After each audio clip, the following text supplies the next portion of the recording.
So welcome to the third Redeemer Kids online. And if you remember, each week we give you a challenge to do.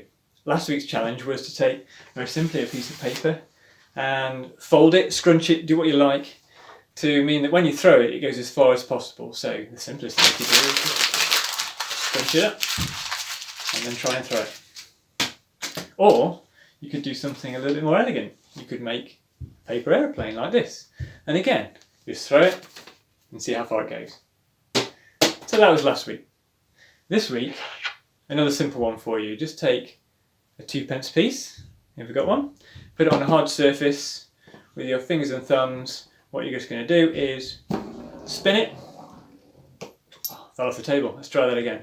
Spin it, and what you're going to try and do is make it last as long as possible before it either falls off the table, like mine did, or it just comes to a halt. Now today, we're going to think about substitutes. So imagine what you want is to do an online shop and you want some baked beans. That's what you really want. But they haven't got any. So in the end, they substitute something for you. They give you maybe tomato soup. Similar. This is a good substitute, but it's not quite the same. Or maybe they give you red kidney beans. Still got beans in the title. Or maybe mushy peas. These are all good, they're all substitutes, but they're not quite as good as the real thing.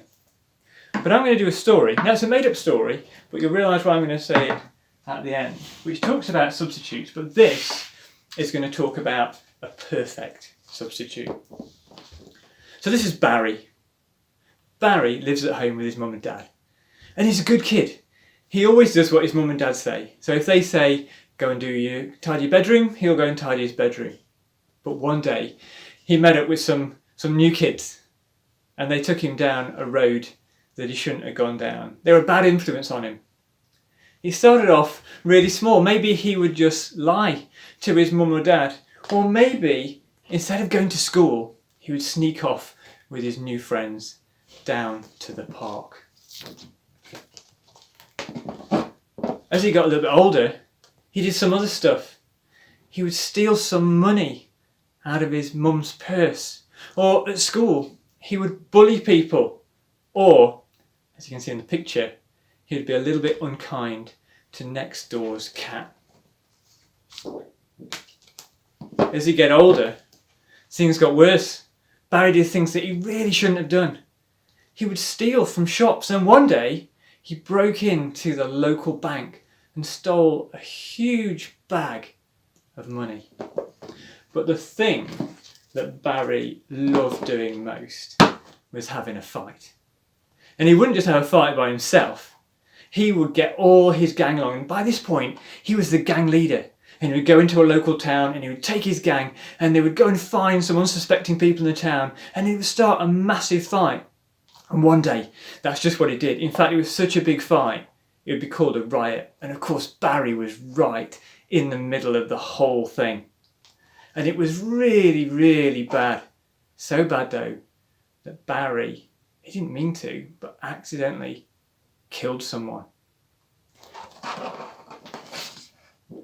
Barry was really sad, really sorry, and really in prison. He started thinking about what had got him into this mess that he was in, that it hadn't been something sudden, it had been gradual. He started off small and got worse and worse and worse and worse. And now he's in a mess that he didn't know how to get himself out of. He looked out of his prison window and he saw 3 crosses. And he knew one of them was for him. He knew he deserved it, and that's where he's going to go one day. And then he heard the most terrible sound. It was the guard, the jailer, going, "Barry! Barry!" He heard the key turn in the lock, and he knew this was it. This was the day that he would be led out to the cross to take his punishment. But instead, the jailer went, "Barry, new orders. You are free to go. You are released." Barry couldn't believe it. In fact, he couldn't believe it so much he ran as quick as he could, just in case the jailer changed his mind. Later, Barry would realise that somebody else took his place on that cross, a man called Jesus. Now, It turns out that Barry wasn't really Barry. That was my made-up story. But the bit we can rely on that's true is the next bit I'm going to say, because that's from the Bible, and we know the Bible is true. Barry is Barabbas in the story. And Barry, or Barabbas, his place was taken by Jesus. He wasn't just an okay substitute. Jesus was the perfect substitute. And Jesus took the place of Barabbas for the wrong things Barabbas had done. But not that. Jesus took the place for the wrong things that I've done and the wrong things that you've done too. But it doesn't stop there. 3 days later, on that first Easter Sunday, Jesus amazingly rose again.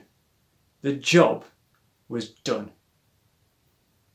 Well, I hope you enjoyed that story, and I hope you enjoy all the quizzes, challenges, and other things that we've got for you. So just remember, enjoy the week and have a go at the challenge. Let me have one more go.